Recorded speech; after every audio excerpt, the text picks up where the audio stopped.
La violencia es imparable en Durán, pues 10 personas han sido asesinadas en las últimas horas en ese cantón del Guayas. El correísmo intenta por medios legales impedir la posesión de Patricio Carrillo como asambleísta por Construye. Una orden judicial tumba el proceso para cambiar a 3 vocales del Consejo Electoral. El Ecuador gana mercado internacional y en lo que va del año se ha exportado 1.240 toneladas de chocolate. 10 muertos y 137 casas destruidas tras el paso de 2 tornados por el este de China.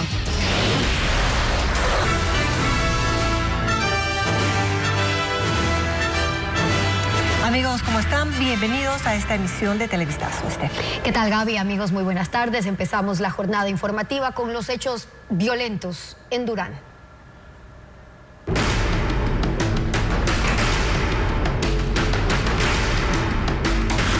Durán, el tsunami narco.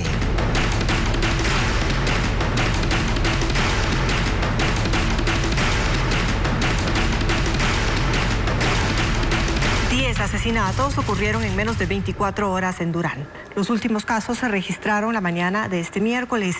Una disputa de territorio entre 2 bandas narcodelictivas estaría dejando ese saldo. Luis Alfredo Zúñiga amplía el tema. Una guerra se ha intensificado en Durán y la violencia que se ha desatado en las últimas horas es muestra de aquello. 10 asesinatos en menos de 24 horas, casos que ocurren en sectores cercanos. El primer ataque inició en Los Helechos, seguido de otros más, durante este martes y miércoles. En total, 4 balaceras que dejaron 3 fallecidos, 1 herido y un atentado con explosivos. Desde esa zona, la violencia se extendió a los sectores cercanos, como la Primavera 2, donde 2 hombres murieron acribillados. Luego hubo otro sicariato en Oramas González. En el Arbolito, de igual manera, también 5 personas baleadas en la cooperativa Elsa Bucarán y una muerte violenta dentro de un mercado de la quinta etapa de la Ciudadela El Recreo. Pero, ¿qué está sucediendo en este cantón del Guayas? Oficiales de policía explican que desde junio de este año se intensificó la guerra entre los Latin Kings y los Chone Killer, luego de la muerte de un familiar de alias Ben 10, jefe de esta última banda. Desde entonces, los enfrentamientos sanguinarios no se han detenido.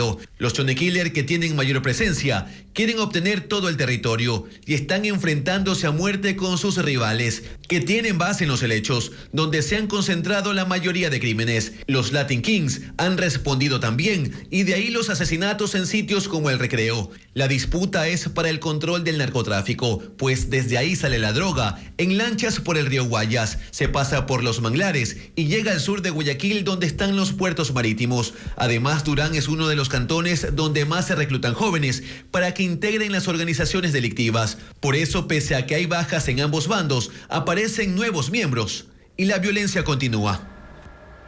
Y a 2 meses del inicio y el anuncio del programa Policía Escolar, todavía no empieza. El proyecto pretendía reforzar la seguridad al interior de las unidades educativas, sobre todo en zonas peligrosas de Durán y Guayaquil. Los padres de familia exigen que ya inicie. Luis Alfredo Zúñiga explica cuáles son las trabas. Se anunció el 19 de julio de este año. El plan Policía Escolar buscaba reforzar la seguridad en 36 unidades educativas de Guayaquil y Durán, ubicadas en puntos conflictivos, poniendo un policía al interior de estos planteles. De esa forma, se complementaría el programa Escuelas Seguras. De aquel aviso ya han pasado 2 meses. ¿Los agentes ya están ahí? La respuesta es no. Mire usted, si hay policías, no hay, amigo policía, y aquí es muy peligroso. La verdad, no, yo vengo todos los días a la escuela y yo no he visto eso. ¿Ve patrullajes alrededor? ¿Usted ve ahorita uno? Los uniformados no han ingresado. Sin embargo, la entidad policial asegura que están listos y que cuentan con 40 de ellos para ingresar a las escuelas y colegios. También señalan que ya han sido capacitados para los roles que desempeñarían. Pero entonces, ¿por qué el programa no arranca? La policía y el Ministerio de Educación no se ponen de acuerdo, aunque esto ya se anunció. Ahora la cartera de Estado no le permite el ingreso a los agentes. Se han hecho observaciones al plan, entre ellas que la normativa nacional no permite el ingreso de personal armado a los colegios. Violentaría la normativa internacional de derecho humanitario, pero también violentaría nuestra propia normativa de protección de los derechos de niños. Por lo tanto, no es un tema solo de voluntad mía como ministra, sino de cumplimiento de la normativa existente. Además, indican que esto puede generar efectos adversos. Porque esto puede hacer que un conflicto que hasta ahora se ha mantenido por fuera de los predios de las instituciones educativas ingrese a la institución educativa. Por lo tanto, debemos ser extremadamente cuidadosos. Entonces, ¿el programa se suspende? No, el ministerio señala que están buscando adaptar el plan a la normativa, pero la policía indica que esto tomaría meses y llevarlo a cabo es urgente. Porque nosotros estamos viendo en territorio que la problemática existe no afuera, no solamente afuera, sino dentro. Nosotros sabemos que el 16% de estudiantes ya conforman una banda delictiva. Esta semana se tenía prevista una nueva reunión entre ambas entidades para abordar el tema, pero se suspendió. Y así, el inicio de esta operación sigue dilatándose. Es más, si se llega a concretar, dice el ministerio, que solo sería en las 7 unidades educativas de Durán, más no en Guayaquil. Por lo pronto se pide aumentar el patrullaje en las inmediaciones como parte del plan Escuelas Seguras. Y mientras esto no se resuelve, la inseguridad continúa. Y Durán ha vuelto a pedir clases virtuales, tema que se analiza desde el gobierno. El decomiso de fentanilo en Guayaquil revela el comercio informal de medicamentos que se realiza en la bahía. Se trata de pequeños locales que no tienen control sanitario para mantener en buen estado los fármacos. Diego Cuenca con el informe. En la bahía de Guayaquil hay 4.000 locales comerciales. Entre esos, al menos 30 establecimientos ofertan fármacos y otros insumos médicos en las calles Chimborazo y Manabí, en el centro de la urbe. Lo hacen en espacios que miden cerca de 2 metros de largo y ancho. En esa pequeña infraestructura almacenan cientos de medicamentos, pero lo hacen en condiciones precarias, porque no tienen sistema de climatización para conservar el producto, como recomienda la Ley Orgánica de Salud. Así lo describe el coordinador de la Agencia Nacional de Regulación, Control y Vigilancia Sanitaria, ARSA. Un establecimiento farmacéutico tiene que tener paredes, pisos que sean lavables, tiene que tener un sistema de control de temperatura, registros de temperatura, además de los registros de limpieza y el control de plagas que debe tener el establecimiento. Los propietarios de esos locales que no cumplen las normas pueden ser sancionados con una multa de hasta $4.500 y con la clausura temporal o definitiva del negocio. Sin embargo, aunque las autoridades de salud conocen de esos establecimientos, no detienen ese comercio informal que abre paso a la venta de productos ilícitos, como el fentanilo y otros fármacos que son usados para consumirlos como droga. Incluso entre el 2020 y 2021, la Intendencia del Guayas, junto a un equipo de ARSA, decomisaron medicinas que tenían sellos del IES, por lo que era prohibida su venta. Llegaron hasta ahí porque de alguna manera fueron extraídas de las bodegas de los hospitales. Actualmente hay 12.000 farmacias en el país, cuyos propietarios tienen títulos de farmacéuticos registrados para ejercer esa actividad. Sin embargo, en la bahía, solo con permisos municipales, ese comercio se mantiene en presencia de todos aquellos que tienen la obligación de detener la informalidad. Y el correísmo acude a la justicia ordinaria para tratar de impedir la posesión del asambleísta Patricio Carrillo, excomandante de la policía. Este miércoles esta bancada presentó una acción de protección con medidas cautelares. Paul Romero con el informe. El correísmo busca impedir la posesión del excomandante de la policía y exministro Patricio Carrillo en la asamblea. Este miércoles varios legisladores electos por la Revolución Ciudadana presentaron en la Unidad Judicial Norte de Quito una acción de protección con medidas cautelares. Ellos aseguran que Carrillo, electo asambleísta nacional por el movimiento Construye, está inhabilitado para ejercer el cargo porque fue censurado con 105 votos a favor por la cesada asamblea en febrero de este año, acusado de incumplimiento de funciones. Las medidas cautelares es una acción eficaz, inmediata. ¿Por qué? Porque el 15 de octubre nosotros ya tenemos elecciones en el extranjero en donde él repite su candidatura. La respuesta de Carrillo y los legisladores electos por el movimiento Construye fue inmediata. Acudirán a la justicia ordinaria para responder la demanda con argumentos, entre ellos la calificación de su candidatura por parte del Consejo Nacional Electoral y la sentencia favorable del Tribunal Contencioso Electoral. El Ecuador merece no solamente justicia, merece también democracia y merece respeto a los derechos humanos. Y ojalá tuvieran la misma fuerza para pedir a aquellos prófugos, aquellos que no han devuelto en sentencia lo que les corresponde, se presenten en el país y puedan actuar de la misma forma. señalaron que existe jurisprudencia en el sistema interamericano de derechos humanos sobre el derecho de participación electoral. El sistema interamericano hace una clara diferenciación entre cargo público y cargo de elección popular. No se trata de precautelar solamente los derechos del general Carrillo, su derecho totalmente legítimo y ganado en las urnas, a posesionarse como asambleísta nacional, sino el derecho del 1.700.000 electores que consignaron su voto en su favor. Además, para la defensa de Carrillo, la certificación del Ministerio de Trabajo el pasado 24 de agosto sobre su impedimento para ejercer un cargo público no tiene validez por tratarse de un cargo de elección popular. El concurso para renovar parcialmente al Consejo Nacional Electoral vuelve a cero. El Consejo de Participación Ciudadana acogió una sentencia judicial y reiniciará el proceso. Francisco Garcés con más detalles. Otro de los concursos que lleva adelante el Consejo de Participación Ciudadana fracasó. El juez Fausto Inca de San Borondón aceptó una acción de protección presentada por Iván Heredia y determinó que se violaron sus derechos como aspirante a ser vocal del Consejo Nacional Electoral. Por eso ordenó que el Consejo de Participación Ciudadana le ofrezca disculpas públicas, que deseche lo hecho en el concurso y adicionalmente reforme el reglamento de selección para la nominación. El Consejo debió cumplir la sentencia y en su página web publicó las disculpas públicas. Y con esto ya damos también por cumplida la sentencia de esta acción de protección.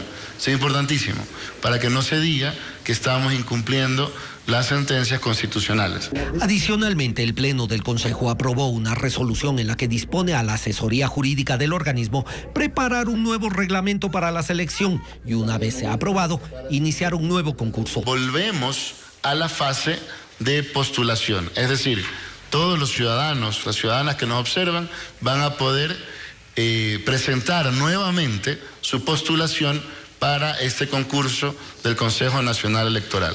El concurso para renovar parcialmente el Consejo Nacional Electoral viene del 2022. 165 postulantes fueron admitidos para empezar el proceso, entre ellos Iván Heredia, quien obtuvo 10 de los 50 puntos en su carpeta y reclamó judicialmente por considerar que se estaba violando sus derechos de participación. De acuerdo a lo planificado, el CNE debía cambiar a 2 de sus 5 vocales en noviembre del año pasado. Quienes deben dejar el organismo se definirá a través de un sorteo. En China, 2 tornados en cuestión de horas dejan 10 fallecidos y 4 heridos en el este de ese país. Hay reportes de árboles caídos, además de recortes en el suministro de electricidad y en las líneas telefónicas. Un tornado azotó sectores de la ciudad de Suqian, en la provincia de Jiangsu, este martes por la tarde. A su paso destruyó 137 viviendas y dañó cultivos y granjas. Volcó autos y lanzó escombros por los aires, afectando ventanas de edificios.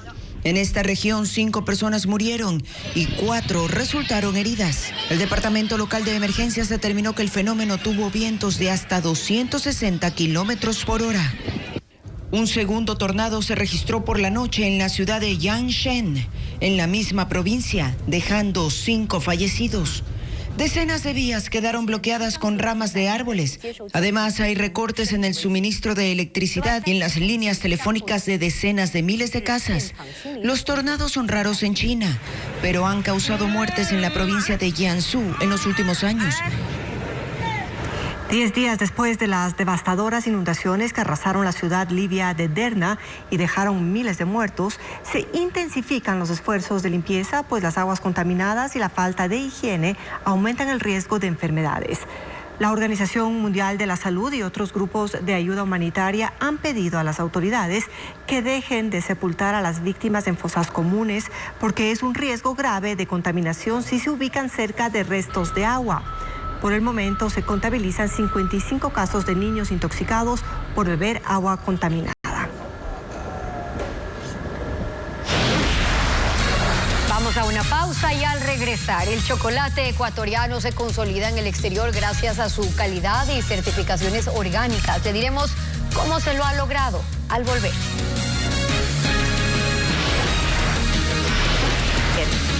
Comunidades se preparan ante cualquier emergencia por el fenómeno del Niño y aprenden primeros auxilios con la Cruz Roja. El chocolate en barra alcanzó los 12 millones de exportaciones este año. La calidad de la incorporación de certificaciones orgánicas hacen que se consolide en el exterior. Diego Puente trae ahora los detalles. En esta fábrica, un dulce aroma invita a pasar. Aquí se convierten los granos de cacao traídos desde Esmeraldas y Manabí en chocolates listos para comer. El proceso inicia con el tostado. Todo se hace con medidas y pesos. Los nips, que son las pepas trituradas, pasan por máquinas hasta conseguir una pasta que servirá para crear barras de chocolate puro o para mezclar con leche, frutas y azúcar. El resultado son productos que compiten con marcas en el exterior. Tenemos una línea de barras orgánicas como barras saborizadas, que el diferenciador también son las barras que tienen diferentes sabores muy locales y arraigados del Ecuador. Hace 20 años Ecuador solo exportaba granos de cacao. En el 2018 el chocolate terminado representó el 1% de todo el cacao y chocolate exportado por Ecuador. En lo que va de este año, las ventas de las barras representan el 2.3%. En total, 1.248 toneladas de chocolate en barras vendió el país de enero a julio del 2023 al extranjero, lo que representó ingresos por $12 millones. El chocolate ecuatoriano se exporta bajo 17 marcas a 32 países. Estados Unidos, Colombia, Argentina y la Unión Europea son los principales mercados según datos del Ministerio de Producción. El Ecuador tiene una muy buena capacidad de producción de cacao orgánico y eso después se traduce en esa producción de chocolate. Entonces, eso hace que los nichos en este tipo de mercados y asimismo los potenciales, como los de Oriente Medio, Japón o Canadá, pueden ser espacios aprovechados porque nos distinguimos de el comúnmente conocido chocolate con leche. Desde la Asociación de Exportadores de Cacao indican que también buscan incrementar el interés en consumidores de chocolate en el país para que el mercado de productos elaborados gane espacio. El consumo interno es muy bajo. En otros lugares consumen 2 kilos en otros países 2 kilos al año. En Ecuador son 300 gramos, a lo mucho si se aumenta llegará a unos 700, 800 gramos. Solo en Quito, 176 empresas se dedican a la elaboración de cacao, chocolate y productos de confitería. La consejera de Participación, Johanna Verde Soto, se aleja de la mayoría liderada por Alan Berbera a puertas de la decisión de la Corte Constitucional que podría destituirlos. Ahora pide que se archive la veeduría para evaluar a la Corte. Jacqueline Rodas con los detalles. Terminó el primer plazo que la Corte Constitucional dio a los consejeros de Participación para que envíen sus descargos frente al posible incumplimiento del dictamen que blindó al régimen transitorio. La documentación enviada deja en evidencia la nueva postura de la consejera Johanna Verde Soto, quien habitualmente vota con la mayoría liderada por Alan Berbera, pero ahora marca distancia ante una posible destitución. Entregó a la Corte un oficio en el que solicita al Pleno del Consejo que incluya un punto en el orden del día de la sesión de hoy para resolver el archivo de la veeduría, cuya conformación sigue en curso y pretende evaluar el nombramiento de los jueces constitucionales, una de las 2 causales de incumplimiento que analiza la Corte. Verde Soto reacciona 19 días después de la publicación de la convocatoria para crear la veeduría, con lo que buscaría salvarse de esta primera causal, pero ella también está involucrada en la segunda. Participó junto con Vera, Augusto Verduga y Yadira Saltos en la votación que dio paso al informe sobre el título de Diana Salazar, uno de los documentos que la avaló en el concurso del transitorio para nombrarla fiscal general. Alan Berbera también envió sus descargos a la Corte y solicita que la audiencia del próximo 25 de septiembre no sea telemática, sino presencial. Mientras los 3 consejeros de minoría aclaran que no actuaron ni en la revisión de la carpeta de la fiscal ni en la conformación de la veeduría. El tema podía tratarse hoy en la sesión del Consejo de Participación prevista para las 10 de la mañana, pero se suspendió sin explicación. La Cruz Roja Ecuatoriana realiza capacitaciones continuas sobre primeros auxilios y el objetivo es que la comunidad sepa cómo actuar ante una eventual emergencia. Sofía Vintimilla con el reporte. Voy a hacer una compresión hacia adentro y hacia arriba, hacia adentro y hacia arriba, como estar haciendo una J. Entonces voy a realizar esto y esto debe generar una tos artificial que le permita a la persona expulsar el olor. El ayudar de forma adecuada y oportuna a una persona herida disminuye en un 60% el riesgo de complicaciones o la muerte. Así lo establecen datos de la Cruz Roja Ecuatoriana, institución que capacita durante todo el año a la ciudadanía para que puedan actuar ante emergencias. En temas relacionados a reanimación, control de hemorragias por heridas o asistencia por la falta de conducción de aire producto de alguna obstrucción en la tráquea. Somos alrededor de 10.000 voluntarios y voluntarias distribuidos y especializados en diferentes áreas, pero todo el personal de Cruz Roja como tal al menos tiene una noción básica y un conocimiento de primeros auxilios como tal. Las capacitaciones serán continuas y no tienen costo para quienes sean voluntarios de la Cruz Roja. Aquellas personas mayores a los 16 años, incluyendo a los adultos mayores, podrán ser parte de las clases en las que se aprenderán primeros auxilios. Les invitamos a que ingresen a nuestra página web www.cruzroja.org.es y ahí hay un link específico justamente para el registro y las actividades desde el voluntariado. Además de los mecanismos para brindar apoyo psicoemocional a las víctimas de una emergencia, quienes en la mayoría de los casos presentan cuadros de ansiedad y tristeza. Esas emociones, cuando no se las puede controlar o regular o expresar en un ambiente agradable, un ambiente adecuado, empiezan a desarrollarse malestares o dolores físicos. La Cruz Roja proporcionará el material necesario para el aprendizaje, que se llevará a cabo en las sedes de esta institución, ubicadas en todas las provincias. La mayor empresa ferroviaria en México suspende sus operaciones. ¿A qué se debe esta medida? Le contamos más adelante.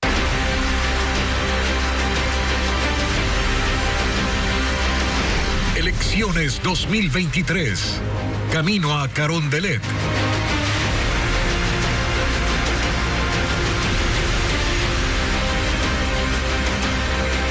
Vamos ahora con nuestro recuento de las actividades de la campaña electoral. Daniel Noboa está visitando Manabí, mientras que Luisa González permanece en Quito con una reducida agenda pública. Veamos. Luisa González ha tenido pocas actividades públicas en las últimas horas. Sus redes sociales recogen solo extractos de algunas entrevistas otorgadas a medios de comunicación, además de un resumen de la reunión que mantuvo ayer, al final de la tarde, con delegados de la ONU en Ecuador. Donde hemos revisado varios aspectos, vivienda... Pero no mucho más. El equipo de prensa de la candidata divulgó su agenda de hoy, en la que consta apenas un solo punto: una entrevista a las 10:30 de la mañana en una estación radial. Trabajadora, esforzándome mucho. Las mujeres, los adultos mayores. Daniel Noboa, entre tanto, está por segundo día consecutivo haciendo campaña en Manabí. En redes sociales se recoge un incidente que hubo poco antes de su encuentro con los estudiantes de la ULEAM. Hubo humo, los estudiantes fueron evacuados, pero al final todo se trató de una falla en el sistema de aire acondicionado y la visita del candidato siguió sin problemas. En sus propias redes, él no se refirió al incidente. Daniel Noboa. De lo que habló fue de listas de canciones. En esta publicación, por ejemplo, pide a sus seguidores que estén pendientes, porque va a revelar qué es lo que suele escuchar, para que la gente pueda seguirlo también en las aplicaciones de música. Y así, pues, disfrutarlas. Los dos candidatos afinan estrategias cuando ya faltan apenas 4 días para que, ahora sí, se abra oficialmente la campaña electoral. El gobierno nacional, los gobiernos autónomos. La mayor empresa ferroviaria de México suspende la operación de sus trenes ante el creciente flujo de migrantes, luego de detectar a más de 4.000 personas a bordo de los vagones de carga. Este medio de transporte es usado por miles de indocumentados por día para trasladarse a la frontera con Estados Unidos. Los trenes de carga son un medio muy popular entre los migrantes. Se suben en los vagones de mercancías y así logran avanzar muy rápido en su viaje irregular hacia los Estados Unidos. Incluso hay voluntarios que lanzan fundas con comida a los viajeros, las cuales consiguen mediante donaciones. Pero en el apuro por abordar o las condiciones inseguras en los trenes dejan al menos 12 personas muertas o heridas en semanas recientes. Por lo que la empresa ferroviaria Ferromex anunció la suspensión temporal de sus operaciones de carga en varias rutas. Aseguran que han detectado a más de 4.000 migrantes en los vagones de carga a lo largo del trayecto, desde el sur hasta la frontera norte de México. En la ciudad de Monclova, agentes policiales mexicanos detuvieron un tren con cientos de migrantes venezolanos que se dirigen a Estados Unidos. ¿Cuántos días llevan en el tren? 3 días. Y ya lo tienen achantado que mañana y no lo dejan salir. Muchas de estas personas, desconociendo de esta disposición, siguen esperando las unidades para continuar con su traslado. De hecho, estamos esperando el tren. Accidentes, sí he escuchado que han habido, pero no como lo dice la gente, que tantos accidentes así. Aún se desconoce el impacto que tendrá esta suspensión en las cadenas productivas y de comercio. Este anuncio coincide con un aumento en el flujo migratorio en el sur de ese país.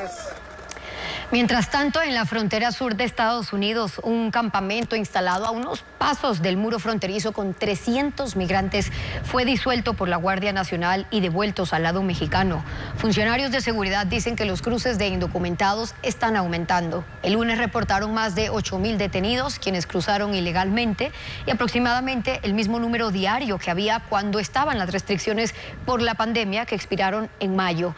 En los meses posteriores, los cruces disminuyeron, pero ahora están aumentando de nuevo.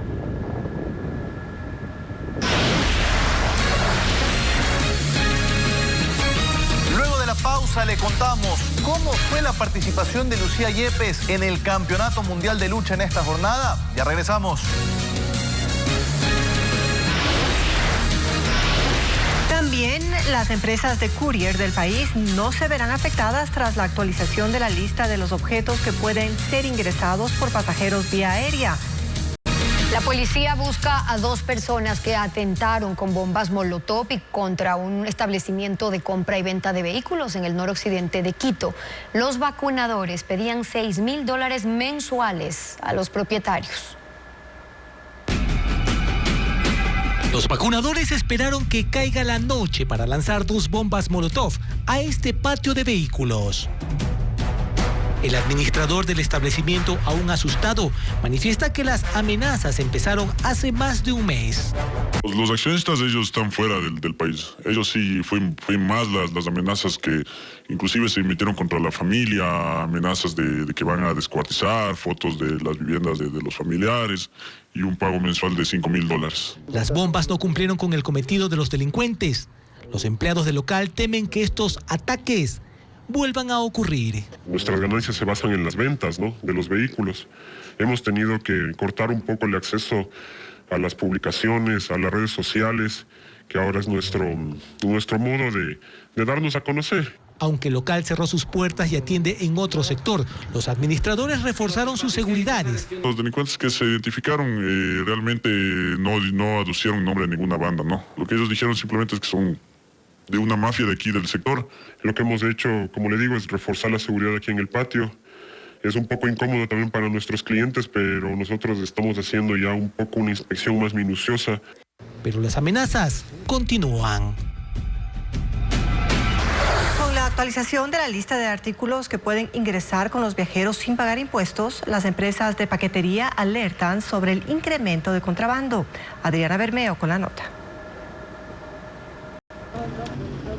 En el Ecuador hay 87 empresas courier legalmente registradas que traen artículos desde Estados Unidos y otros países. Con la actualización de la lista de los objetos que pueden ingresar con pasajeros vía aérea, este tipo de compañías no se verá afectada, según empresarios consultados. Los courier legales no traen licores y ese producto de contrabando ingresa por tierra. En el caso de los televisores mayores a 60 pulgadas, igualmente entran de contrabando por tierra, mientras que no hubo cambios para el ingreso de otros productos tecnológicos como computadoras, celulares o tablets. Sin embargo, lo que sí incide en los ingresos de los courier son las personas naturales que mediante Internet ofrecen servicios para traer paquetería sin pagar los impuestos de ley y que cometen el delito de contrabando. Los clientes optan por estos servicios por el costo. Por ejemplo, traer un celular por los falsos courier cuesta $50, mientras que por una empresa legal alrededor de $150. En este rubro están contemplados impuestos, servicios de nacionalización y la entrega en el Ecuador del artículo. Los aranceles están relacionados al valor de la factura y al tipo de producto. Por ejemplo, una computadora o un celular pagan el 0% de aranceles, pero sí pagan IVA y FODINFA, que son otro tipo de impuestos. La Secretaría Nacional de Aduanas ha anunciado que intensificarán los controles para detectar a los viajeros que ingresan paquetería al Ecuador de forma ilegal. Hay personas que traen entre 2.000 y 3.000 kilos mensuales sin declarar impuestos. Estas personas tienen logo, paquetería membretada, utilizan servicios locales de entrega de paquetería para hacer llegar sus pedidos. Básicamente es una industria montada sobre el comercio ilícito, porque esos bienes no entran por régimen courier. Las autoridades y los representantes de courier advierten que pagar menos por traer artículos al Ecuador ilegalmente tiene riesgos por pérdida de la mercadería, estafas o decomiso de los objetos en la aduana cuando detectan irregularidades.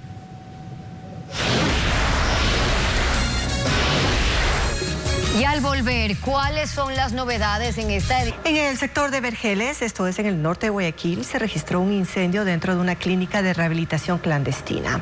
En el sitio estaban al menos 25 pacientes con problemas de adicción y según las autoridades, se cree que uno de los internos provocó el siniestro para escapar. Messi Granja con el reporte. Hasta el sector de Vergeles, en el norte de Guayaquil, llegó la policía y funcionarios de la Agencia de Aseguramiento de la Calidad de los Servicios de Salud ACES, tras un reporte del ECU 911 sobre un incendio ocurrido dentro de un inmueble, donde funcionaban 2 centros clandestinos de rehabilitación de drogas. Hay 2 hipótesis. La primera es que porque las instalaciones eléctricas están mal realizadas, se provocó un cortocircuito y surgió el incendio. Y la segunda es que los mismos internos quemaron colchones para incendiar las casas. Aunque no se reportaron víctimas, parte de la infraestructura quedó incinerada. Según la policía, los pacientes huyeron tras la intervención, pero en el sitio detectaron otros hallazgos. Las pacientes mujeres que estaban aquí adentro estaban en un estado precario de salud, refieren que las han maltratado. Una de ellas está embarazada y una de ellas es menor de edad. Según la directora zonal del ACES, uno de los centros había sido sancionado en días pasados por no cumplir con las normas sanitarias. Hoy se inauguró la Feria del Libro 2023 en el Centro de Convenciones de Guayaquil, una cita literaria con más de 60 stands y la participación de escritores internacionales y locales. En esta 9ª edición se celebra también los 85 años de la publicación del primer cómic de Superman. Estefanía Arias con el tema. Es un encuentro con las letras, con personajes, historias. La Feria del Libro 2023 se inauguró este miércoles en el Centro de Convenciones de Guayaquil, bajo el eslogan Más allá de lo escrito.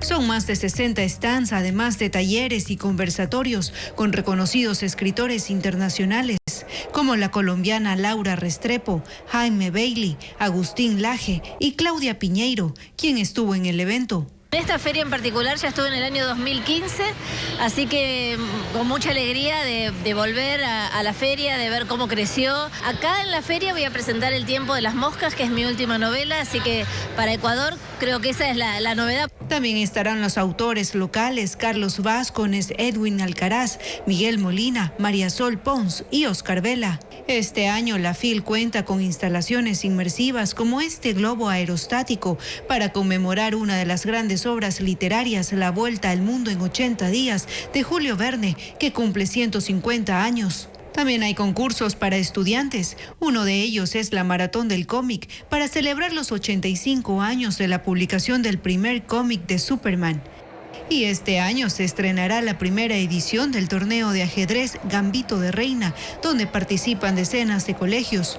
Una cita literaria que, según sus organizadores, supera los $500,000 de inversión.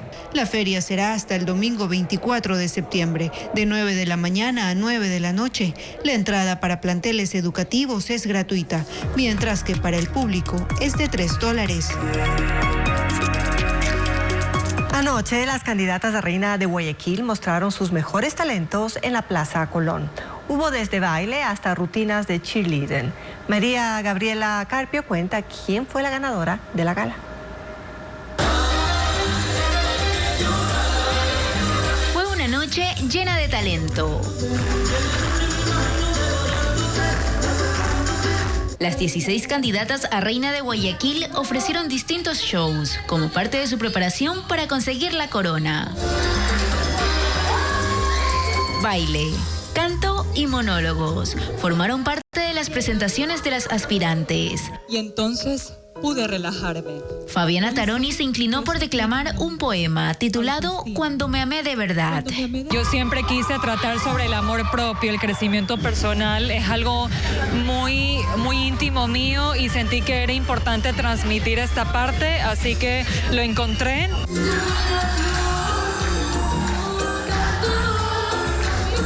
Angélica Morán, en cambio, interpretó a la reina del Tex-Mex, Selena Quintanilla. Desde los 15 años comencé en el coro de la iglesia y desde ahí yo dije, la música es lo mío, me encanta y en mis momentos de hobbies, poder decirlo así, lo pongo en práctica. Las candidatas contaban con el apoyo de sus barras, que hicieron vibrar la Plaza Colón, ubicada en el centro de la urbe. Las horas pasaron y el jurado eligió a la ganadora de la Gala de Talentos. Génesis Mora se llevó el premio con su rutina de cheerleading. Muy feliz, la verdad es que mi deporte es un deporte de alto riesgo. Yo tuve la oportunidad de representar a mi país en el 2017 y bueno, sí he tenido más viajes internacionales y aquí nacionalmente también he quedado campeona varias veces. Estas hermosas jóvenes se van alistando desde ya para la ceremonia final de Reina de Guayaquil, que será el próximo 4 de octubre en el Palacio de Cristal.